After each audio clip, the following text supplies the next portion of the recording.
રાજકોટમાં suspended TPO Mansukh સાગઠિયાના મિલકતોનો એક બાદ એક ખુલાસો પણ થઈ રહ્યો છે અને મનસુખ સાગઠિયા સગા સંબંધી અને ભાઈઓના નામ પર મિલકત ખરીદી કરતો હતો, પાવર ઓફ એટર્ની પોતાના નામ પર કરાવતો।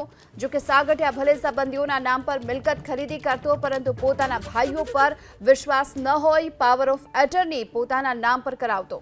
રાજકોટના 150 ફૂટ રિંગ રોડ પર આવેલ ટ્વિન સ્ટારમાં ઓફિસ પણ તેણે ખરીદી અને પોતાના ભાઈના નામે ખરીદી કરી પોતાના નામે કુલ મુખત્યાર કરાવ્યું હતું।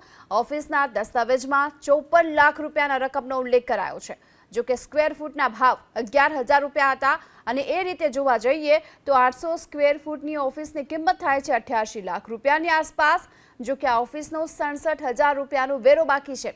સવાલ એ પણ થઈ રહ્યા છે કે ટ્વિન ટાવરના બિલ્ડર પાસેથી મનસુખ સાગઠિયાએ રૂપિયા આપીને ઓફિસ લીધી હતી કે પછી પ્લાન પાસ કરીને સેટિંગના બદલામાં આ પ્રકારે ઓફિસ લઈ લેવામાં આવી હતી।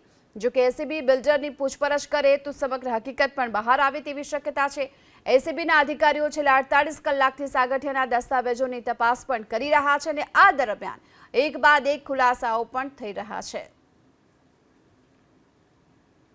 રાજકોટ શહેરનું સૌથી હાઈ પ્રોફાઇલ અને સૌથી મોંઘું બિલ્ડિંગ એટલે ટ્વિન ટાવર, જે રાજકોટના 150 ફૂટ રિંગ રોડ પર આવેલું છે અને આ બિલ્ડિંગની અંદર મનસુખ સાગઠિયા અને તેમના પરિવારજનોના નામે ઓફિસ આવેલી છે। અંદાજિત રૂપિયા 90 લાખ કરતા વધારે રકમની આ ઓફિસ આવેલી છે। આ ઓફિસની ખરીદી તેમને બિલ્ડર પાસેથી કરી હતી અને જે બિલ્ડર ને રૂપિયા આપીને ઓફિસની ખરીદી કરી હતી કે પ્લાન પાસ કરી કે અથવા તો અન્ય સેટિંગ કરીને આ ઓફિસ લીધી હતી સાગઠિયાએ, તે બાબતે એસીબીના અધિકારીઓ છે તેમના દ્વારા બિલ્ડરની પણ પૂછપરછ કરવી જોઈએ, કેમ કે સાચી હકીકત તો જ બહાર આવી શકે। કરોડો રૂપિયાની જે મિલકતોની એક બાદ એક સાગઠિયા, મનસુખ સાગઠિયા અને કેડી સાગઠિયાની મિલકતો બહાર આવી રહી છે। સૌથી હાઈ પ્રોફાઇલ બિલ્ડિંગ બતાવવાનો પ્રયાસ કરીશું। 150 ફૂટ રિંગ રોડ પર અહીંયા સ્ક્વેર ફૂટના ભાવ 11 થી લઈ અને 14,000 રૂપિયા સુધીના ભાવ છે, ત્યારે 90 લાખ રૂપિયાની ઓફિસ અંદરની તરફ જે આપણે બતાવવાની પ્રયાસ કર્યો। એસીબીના અધિકારીઓ આ ઓફિસ મુદ્દે પણ તપાસ શરૂ કરવામાં આવી હોય તેવી સૂત્રો પાસેથી માહિતી મળી રહી છે। ટ્વિન ટાવર છે તે આખે આખું ટાવર બતાવવાનો પ્રયાસ કરીશું।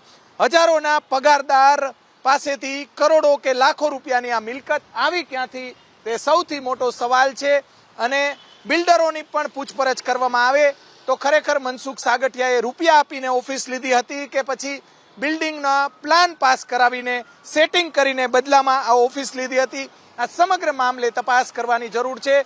મનસુખ સાગઠિયા અને કેડી સાગઠિયાના નામે અત્યાર સુધીમાં કરોડો રૂપિયાના બેનામી વ્યવહારો બહાર આવ્યા છે। ગેમ ઝોનમાં અગ્નિકાંડમાં જેમને આરોપી તરીકે ક્રાઇમ બ્રાન્ચ તપાસ કરાવી રહી છે, આ ક્રાઇમ બ્રાન્ચ બાદ એસીબીના અધિકારીઓ પણ તપાસ ચલાવી રહ્યા છે। બંને રાજ્ય સરકારની તપાસની જે એજન્સીઓ છે તેમના દ્વારા તટસ્થ તપાસ કરવામાં આવી રહી છે, ત્યારે આ ઓફિસને લઈને, મિલકતોને લઈને, તેમના બંગલાઓને લઈને, સાથે સાથે તેમના ફાર્મ હાઉસ, જમીનો અને જે પેટ્રોલ પંપ છે તેને લઈને એસીબીના અધિકારીઓ અલગ અલગ દસ્તાવેજોની તપાસ કરવામાં આવી રહી છે। સાથે સાથે તેમના બેંક લોકરો, તેમના સગા વાલાઓના બેંક ખાતાઓ, આ તમામ મુદ્દે એસીબીના અધિકારીઓ તપાસ ચલાવી રહ્યા છે। મનસુખ સાગઠિયા અને કેડી સાગઠિયાની આગામી દિવસોની અંદર મુશ્કેલી વધે તેવા સંજોગો અત્યારે જોવા મળી રહ્યા છે। કેમેરામેન શુભ આશિયાની સાથે પરાક્રમસિંહ જાડેજા, એબીપી અસ્મિતા, રાજકોટ।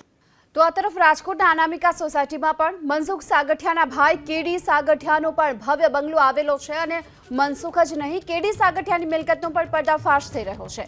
જો કે મનસુખ સાગઠિયાના ભાઈ કેડી સાગઠિયાના નામે કરોડોની સંપત્તિ છે। કેડી સાગઠિયાની BE સિવિલ ડિગ્રી ધરાવે છે, જે રાજ્યના એડિશનલ ટાઉન પ્લાનિંગ ઓફિસર છે। એડિશનલ ટાઉન પ્લાનિંગ ઝોન 1ની સાથોસાથ ઝોન 2નો પણ ચાર્જ તેઓ સંભાળે છે અને આમ પણ ટાઉન પ્લાનિંગ વિભાગમાં સાગઠિયા બંધુઓની મોનોપોલી પણ સામે આવી રહી છે। ગઈકાલે કેડી સાગઠિયાનો સંપર્ક કરવાનો એબીપી અસ્મિતાની ટીમે પ્રયાસ કર્યો હતો પરંતુ તેમનો સંપર્ક ન થઈ શક્યો। અનામિકા સોસાયટીમાં સાગઠિયા બંધુઓના બંગલા આવેલા છે। એક બાદ એક આ પ્રકારની હાલ તો વિગતો સામે આવી રહી છે। સાગઠિયા બંધુઓના આ પ્રકારના જે કારસ્તાન છે એક બાદ એક સામે આવી રહ્યા છે। અનામિકા સોસાયટીમાં કેડી સાગઠિયાનો બંગલો આવેલો છે। આ સાથોસાથ મનસુખ સાગઠિયાનો પણ બંગલો અહીં આવેલો હોવાની પણ વિગતો સામે આવી રહી છે। ટાઉન પ્લાનિંગ વિભાગમાં સાગઠિયા બંધુઓની મોનોપોલી એક બાદ એક હાલ તો છતી થઈ રહી છે।